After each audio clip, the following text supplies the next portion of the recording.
Hi guys, it's Mr. Mans. I'm going to start with chapter 26. Hey, where's the dining room gone? Neil Atkinson, first down in jeans and sneakers, paused in the doorway. Tables and carpet had disappeared. Chairs had been moved back against the walls. Heavy curtains blacked out all the windows. Coloured lights flashed red, then blue, then green, striking sparks from the parquet, leaving corners in shadow. The place looked twice as big as before. At one end, between stacked speakers, a girl stood behind a double deck. She twitched and writhed as Madonna belted out a number so loud you felt it through your feet. Wow! Sarah Jane, made up and dressed to kill, went on tiptoe to peer over the boy's shoulder. It's brilliant! Like a real disco! What are we waiting for? They walked out onto the floor, fitting their movements into the beat, beginning to dance. The girl at the deck smiled as her blue face turned to green. Others followed, spilling onto the floor, in their finery with grins and exclamations. It grew hot as record followed record, rising and falling on the twin deck in unbroken series. The three teachers sat together way back in shadow and watched. Now and then somebody would go over and try to get them to dance, but they wouldn't.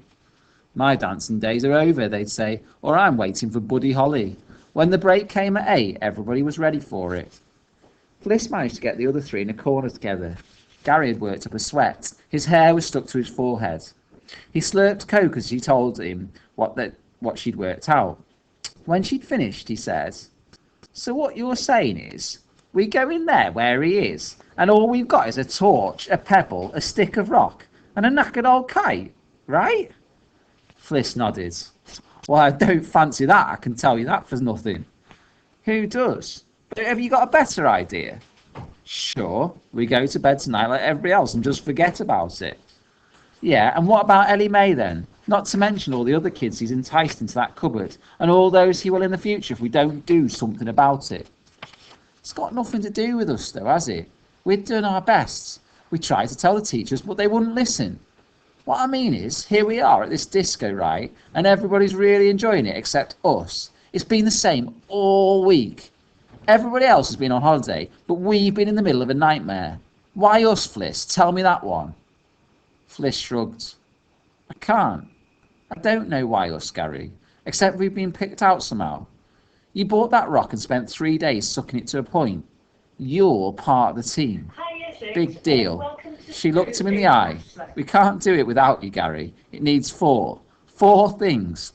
4 people. Are you going to chicken out now?"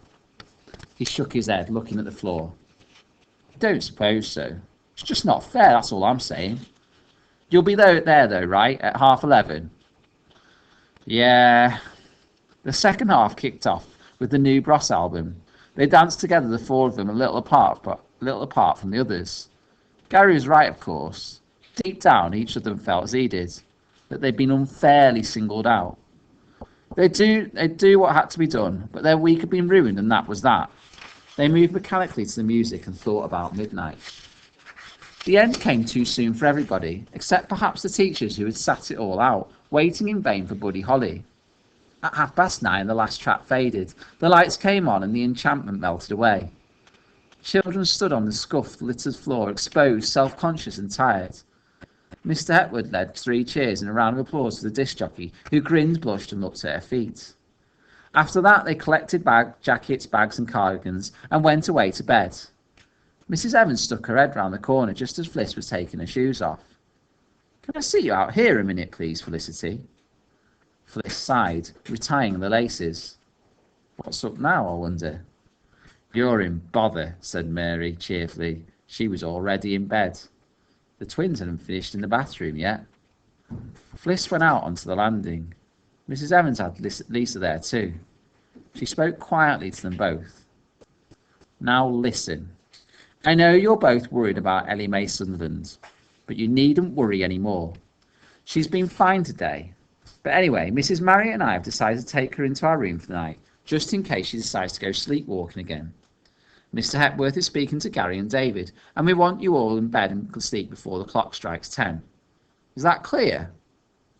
Yeah, miss, yeah." The disco had shattered everybody, and by the time the faraway clock struck 10, Marie and the twins were fast asleep.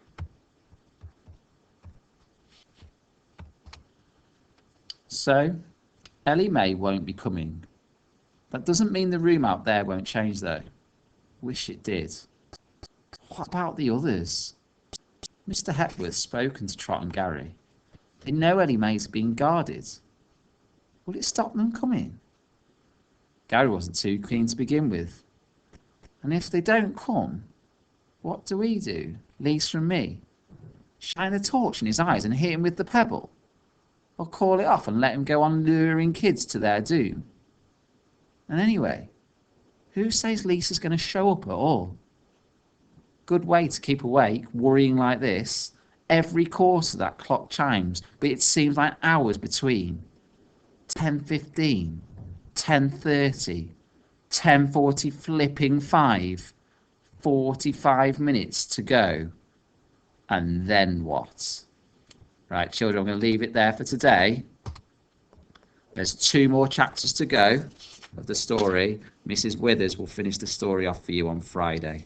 I wonder if you can figure out what's going to happen. All right, see you later, guys.